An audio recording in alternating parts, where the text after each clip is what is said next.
नमस्कार। आपका स्वागत है एक अनुभव यूट्यूब चैनल में।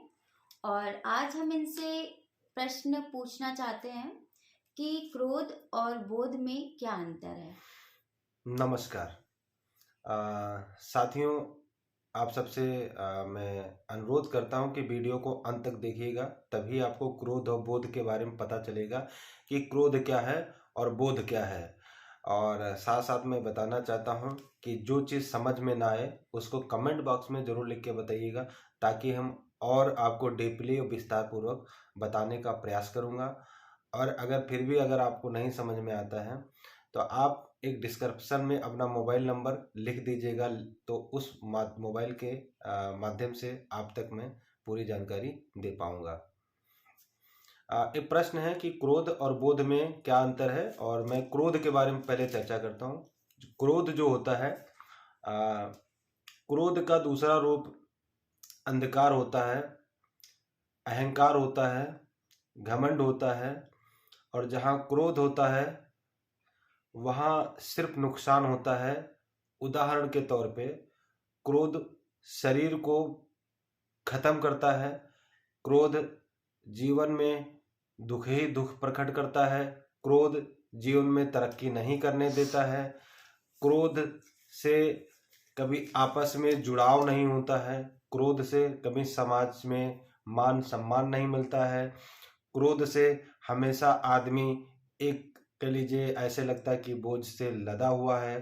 क्रोध से अपने ही टूट जाते, अपने ही भाई बंधु टूट जाते हैं, अपने ही बाप बेटे की आपस में नहीं पड़ती हैं। ये क्रोध की पहचान होती है।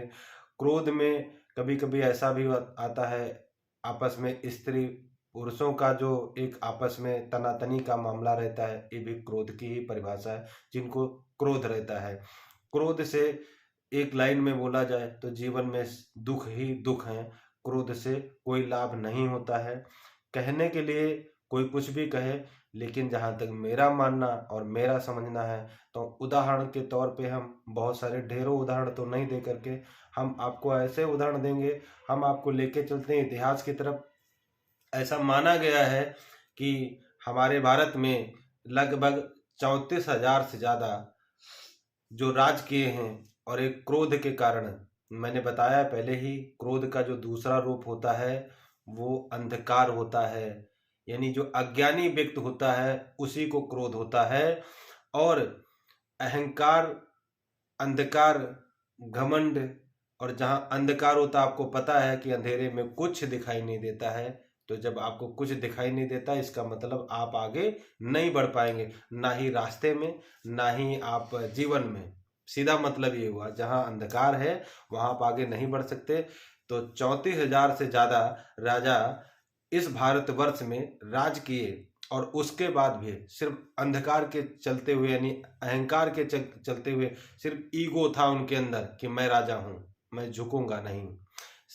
कहावतें भी बहुत सारी हैं, तो वो कहावत हर जगह नहीं सीधी की जाती है कि सर कटा सकते हैं, सर झुका सकते नहीं। वो जगह जगह के हिसाब से। लेकिन कहते ना कि एक और इसी साथ में मैं आपको छोटे सा एग्जांपल पेश करता हूँ कि बचपन से जो आपके दिल और दिमाग में भर दिया गया है, आप जब 50 साल के ऊपर पहुंच जाते हैं, लाख कोशिश करें आप बदल नहीं पाएंगे। क्योंकि आपको बचपन से यही चीज आपके अंदर डाल दी गई। यानी हर राजा के अंदर, हम किसी का दोष नहीं देते, जो भी उनके पुरोहित रहते थे, या कह लीजिए कि जो भी उनके सेवक रहते थे, या और जो भी लोग रहते, कि राजा राजा मतलब एक जो भी उसका क्षेत्र होता है, वहाँ की जो पब्लिक यानी जो जनता होती है, उसको भगवान से कम नहीं समझती है। ठीक। और डर भी बहुत रहता है जनता को, तो उसे सच में भगवान के समान ही मानती है। और राजा के साथ कुछ भी हो, कितना भी दुख और तकलीफ हो, राजा का जो एक मतलब बनता, पब्लिक की नज़र में वो भगवान ही होता है, क्योंकि पब्लिक को कुछ नहीं पता राजा के साथ। लेकिन राजा के अंदर भी, राजा को इतने ऊपर तक की ले जाने में नहीं, क्रोध या अहंकार इनको इतना बड़ा बनाने में पब्लिक का ही हाथ है सबसे बड़ा।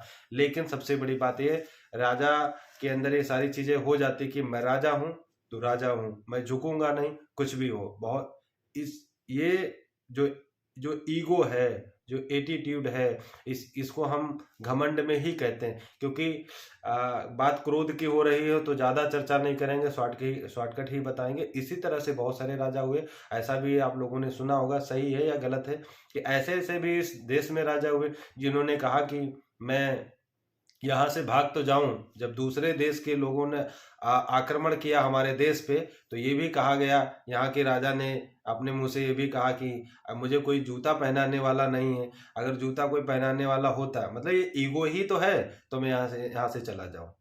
तो ये सही है या गलत है? लेकिन जहाँ अहंकार है, जहाँ घमंड है, और जहाँ यानी सीधी भाषा में जो क्रोध है, क्रोध का दूसरा रूप अहंकार, अंधकार और विनाश की तरफ ले जाता है, वो कभी विकास नहीं होने देता, कभी जीवन में विकास नहीं होगा। अब लंबी चर्चा ना करके क्रोध की तरफ मैं आपको लेके चलता हूँ। बोध क्या है? बोध एक जो हम भावार्थ निकलते हैं, बोध का मतलब होता है विकास। बोध हमेशा जो ज्ञान है आपका, वो विकास की तरफ ले जाएगा। सबसे पहले शुरुआत होती है घर से। अगर आप बोध के साथ जुड़े, यानी कि ज्ञानी व्यक्ति के साथ में बैठते हैं, तो जायज बात आप अच्छा ही करेंगे। कहते हैं ना कि जैसी संगत बैठिए तैसा ही फल दीन, कदली सीप भुजंग मुख स्वात एक गुण तीन, जैसी संगत बैठिए तैसा ही फल दीन।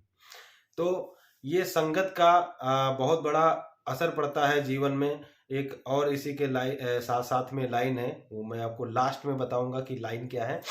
तो कहने का तात्पर्य ये है कि ज्ञानी व्यक्ति के साथ आप बैठेंगे, अच्छे व्यक्ति के साथ बैठेंगे, और ये जो बोध वाली बात है, यानी विकास वाली बात है, तो आप सबसे पहले शुरुआत करेंगे। यानी कि अगर आप ज्ञानी व्यक्तियों के साथ बैठते हैं, तो पहले परिवार में आपकी एक एकजुटता होती है, और आप माता पिता का सम्मान करते हैं, आप जो है भाई बहनों का सम्मान भी करते हैं, उनके साथ मिल के रहते हैं, दुख सुख में साथ देते हैं। सबसे पहले परिवार आपका तरक्की करता है, फिर आपका परिवार के साथ साथ में जो आसपास के जो लोग हैं, वो आपसे हमेशा खुश रहते हैं, और फिर ज़रूरत पड़ने पे आप दूसरे की मदद भी करते हैं, और ऐसे अपने समाज को भी आगे ले जाने का पूरा पूरा प्रयास करते हैं। ये बोध की पहचान होती है।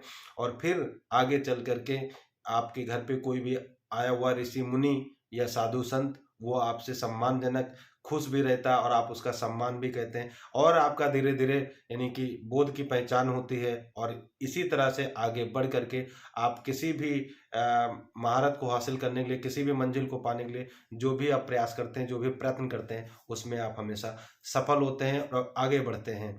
और ये मैं इसलिए कह रहा हूँ क्योंकि क्रोध में सिर्फ विनाशी होना है, जैसे मैंने पहले भी बताया है, और जो बोध है उसमें विकास होगा, धीरे धीरे होगा, आगे हमेशा विकास होता रहेगा। और जब जैसा आप करेंगे सेम पोजीशन पे, क्योंकि ये जो जीवन है और जो हम लोग हैं, ये हम एक कॉपी बहुत जल्दी करते हैं। क्योंकि कहते हैं ना, जैसे अगर हम बोध की बात करें, जैसा जैसा हम कर रहे हैं, हमारा परिवार हमारे पीछे पीछे सेम वैसे करेगा, और वो कोशिश करेगा कि हम इनसे अच्छा करें।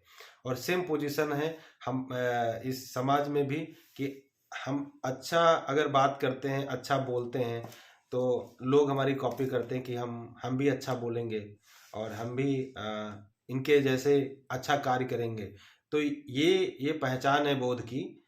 ये आगे जैसे कि मैं लगातार बता रहा हूँ कि बोध है, जो ज्ञान है, उसमें आपको घमंड नहीं आता है। क्योंकि अगर आपके पास बोध है तो घमंड नहीं, क्योंकि आपको पता है सही क्या गलत, क्योंकि ये भी आपको पता है जीवन में दोनों चीजों का जोड़ा है, दुख है तो सुख है।